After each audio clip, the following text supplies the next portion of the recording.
In this video, we're going to talk about whether or not your ex is playing games with you, why they probably aren't, and what you can do if it sort of seems like they might be, or if you're just kind of getting confused by their behavior. But first, my name is Clay with ModernLove.life, where we help you get the great, loving relationship that you're looking for without having to play mind games, without having to play hard to get, and without having to pretend to be someone or something that you are not, because you deserve to be loved for the unique, amazing, and wonderful person that you are. And if you agree with me, do me a favor by giving this video a thumbs up. It does help to support this channel by telling the YouTube algorithm that these are videos that you like and that they should maybe show these videos to other people that might be able to benefit from them. So really, it's kind of like paying it forward to someone else out there who might need some help. So yeah, feel free to do that if you want to, if you like these videos. If you don't like them, that's totally fine. But also there is that subscribe button down there as well too. You can hit that subscribe button so that you can get notified when we do upload new videos as well too. Also, I wanted to let you know that we have a course called Connect and Commit. It helps you through 7 specific situations that could potentially go really poorly with your ex, and it helps turn them into opportunities for greater connection and bonding between the two of you. The link for that is down in the description box below. If it's right for you, feel free to sign up. If it's not, no worries, I'm not going to twist your arm. All right, so we're going to talk about in this video whether or not your ex is playing games with you. Now, first and foremost, it's pretty rare for your ex to play games with you. I mean, unless you're like in middle school or something, or your ex is someone with like some severe psychological issues or something like that. It's pretty rare. Most of the time, if your ex is just a normal person who's just trying to live the best life that they can, they're probably not playing games with you when they, maybe do hot and cold sort of behavior, when they, say something and really get you excited and interested about a potential future together and then pull it back a day or two later. They're probably not playing games with you. They're probably just confused themselves and just trying to navigate through this whole strange world of their own emotional state as well. And as confusing as it might be for you, I'm sure it's equally as confusing for them. But, we don't want to just let them go ahead and do whatever they're going to do. We don't want them to just, walk all over us, obviously, even if they're not doing it intentionally. We want to be able to lay down some boundaries and be able to enforce those boundaries as need be so that, they can treat you or us in general, I guess we're talking about us together, as in a respectful sort of way so that, you can get your needs met and not have to feel bad about it, right? So first of all, in the slim chance that your ex is playing games with you, you probably would have seen them do something like this in your time together. You probably would have seen them play some sort of games with someone else. You probably would have seen them manipulate someone else in a certain sort of diabolical sort of way or something.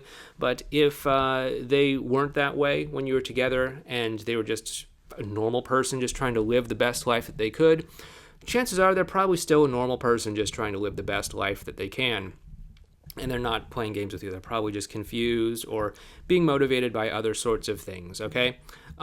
So what do you do when your ex is kind of confused like this? First of all, if your ex is confused, they need you to actually empathize with that state of confusion and call out the dynamic that's actually going on. Because if you don't, they just might continue to be confused indefinitely, thinking that they're in this all by themselves, thinking that they have to figure this whole thing out between you and them, how the two of you fit into each other's lives and all of that on their own. And yeah, they might be able to do that, but it's going to be harder. But if you can kind of bring them into the fold and say, hey, I know that this is a really confusing situation to be in. I know that we're trying to figure out how we fit into each other's lives. And I know that I definitely feel confused and conflicted sometimes. I wouldn't be surprised if you felt that way sometimes as well. Rather than just being confused and awkward on our own as individuals, let's be confused together so that we can just find something that works for us. That's probably the best way to go about helping them to feel like they have a channel of communication between you and them so that the two of you can start to figure things out together as a team. That's what I'd most likely recommend for most people moving forward. Now, your ex still may have their mood swings, and they still might have their confusing behavior, and they still might be genuinely confused. And by the way, again, this is probably one of those 5 stages that your ex is going through emotionally on the journey of getting back together. If you have no idea what I'm talking about, maybe because you're new to this channel or something, check out this video series over here about your ex's 5 emotional stages. This is the stage that we would most likely call riding the dragon. If your ex is showing this confused, hot and cold sort of behavior that might make you think that they're playing games with you or stringing you along or something like that. But yeah, check it out. A lot of people have said it's been really insightful for them in terms of helping them to understand what's going on in their situation with their breakup and with their ex. So what you want to do, if you are starting to still get this hot and cold behavior where you're ending up in these kinds of circles that seem to keep repeating themselves in your dynamic with you and your ex, where, the two of you are maybe starting to get close, you're getting closer, but then the two of you, accidentally seem to have the same disagreement or argument all over again, and then you get a setback, and then you have to kind of start to repair and find yourself back to where you were before, and then you have the same argument or a similar sort of argument over and over again. That's a cycle, and we don't want this to continue to happen indefinitely. So what you want to do is you want to use what we call the one-way spikes of doom strategy. So that's a intense name, but basically how it works is how certain parking garages, or maybe car parks as they call them in other parts of the world, have these metal spikes that you can drive over one way and they kind of fold down and you can keep going just fine with your car.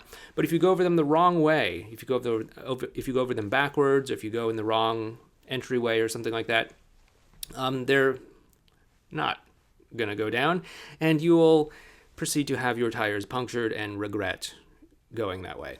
That's kind of what we want to do. We want to gently steer our ex in the right direction, and when they pass over these spikes, we want to let them know that they're passing over these spikes, so that they know that what they're doing is causing them to move forward over the one-way spikes, and they know that if they kind of reverse course or change direction, they might regret it. This is a little bit different than an ultimatum. This is also different than the fork in the road strategy that you may have heard me mention in other videos, in that we are just simply enforcing our boundary, telling our ex our boundary, letting them know that there's a boundary happening here, and then we're letting them choose what to do next. So, for example, let's say you and your ex have a conversation. Let's say it doesn't go so great, and they say something like, hey, we should just stop talking to each other forever. Okay, obviously that's a little bit of an overreaction in most cases, at least in the case I'm imagining in my head.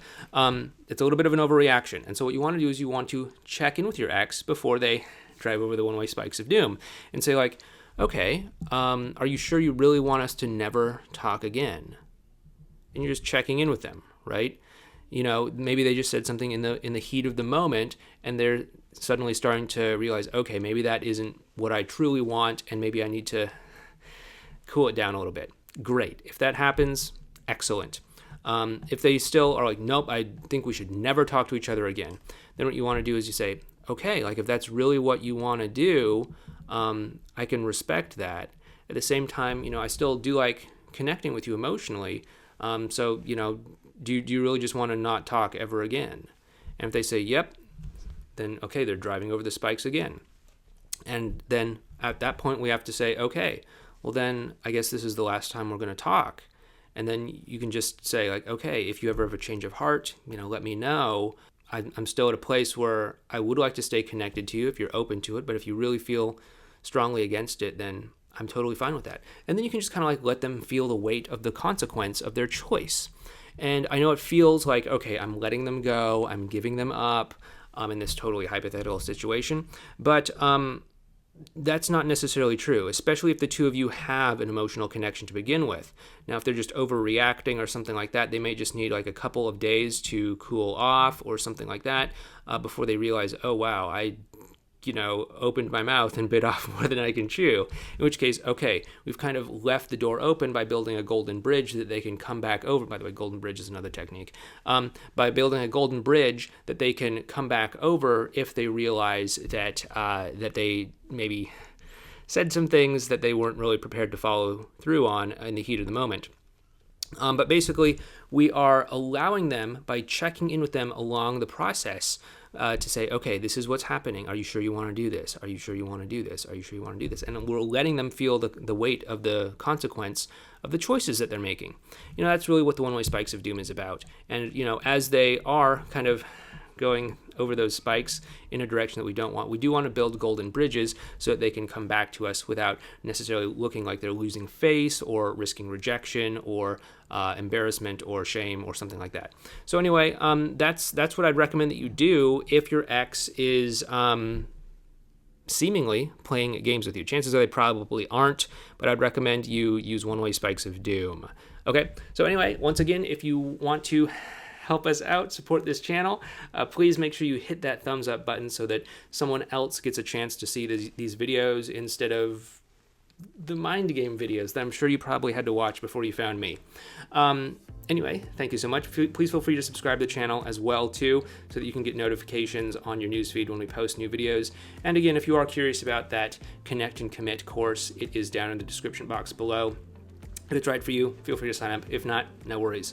But anyway, thank you so much. If you want to learn more about those 5 emotional stages your ex goes through, here's a video playlist right here that will go over that, or you might want to check out this video right here.